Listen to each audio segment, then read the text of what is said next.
So here we go, central bank digital currencies and national strategy on blockchain. These are the two major areas where Indian government is looking to implement the blockchain and cryptos technology into operations. So as you're aware, the first thing is central bank digital currency and the second thing is national strategy on blockchain. The first thing refers to government's own cryptocurrency and the second one refers to government policies to bring the governance services on the top of blockchain, right?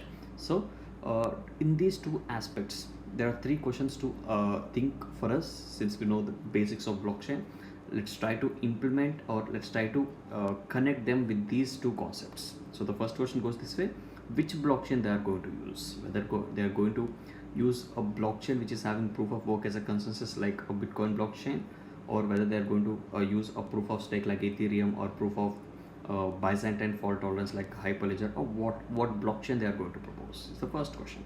The second thing is, what is the type of blockchain they are thinking it of, whether that is a public blockchain or a private one, or a put together it's a consortium blockchain. What type of blockchain are they expecting to launch? The third thing is, who will be the nodes of this network? We all know that blockchain, to be a distributed ledger or to be a decentralized kind of thing, it should be hosted on the top of a lot of number of nodes. So here, who will be the nodes, whether it will be the private parties or any government notified parties, or who will be the nodes? Well, so let us see the answers to these three questions. The first thing, what blockchain they will be using, whether I would give a brief explanation whether they are going to use an enterprise blockchain or they are going to use the existing blockchains like Ethereum is there, Hyperledger is there, Hedera Hashgraph is there, a kind of Matic, Tezos, or whatever. So are they going to use a kind of blockchains like this is the question. So here the government has clarified that they are going to use, I mean, they didn't give extra clarification, but they are announcing that they may go with either enterprise blockchain or they may go with a Ethereum, Hyperledger, or Hedera Hashgraph blockchain, but it's a private version, which means it will be running using the protocols of Ethereum or Hyperledger or Hashgraph, but it's a private one, right?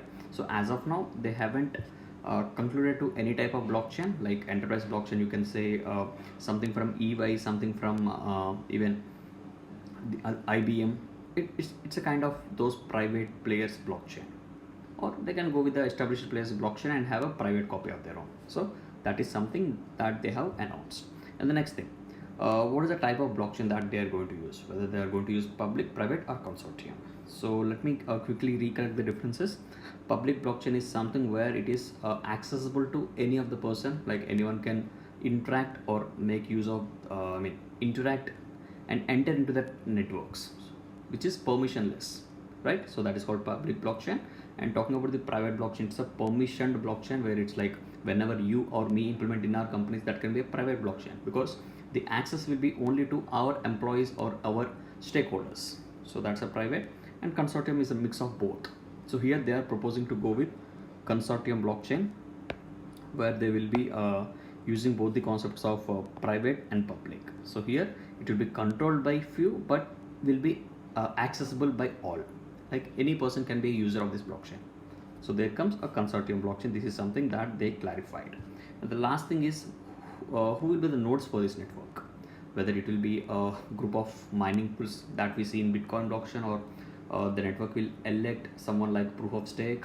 So here they also gave a clarification that the government departments, the respective government departments and industry bodies or industry associations, like that can be an IBM or TCS or Wipro or whatever.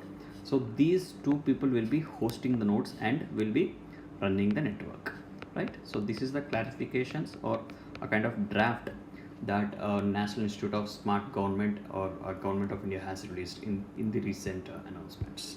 Yeah. So the intention of this video is to just connect the theoretical knowledge that we learned into practical applications. Hope you enjoyed. Thank you.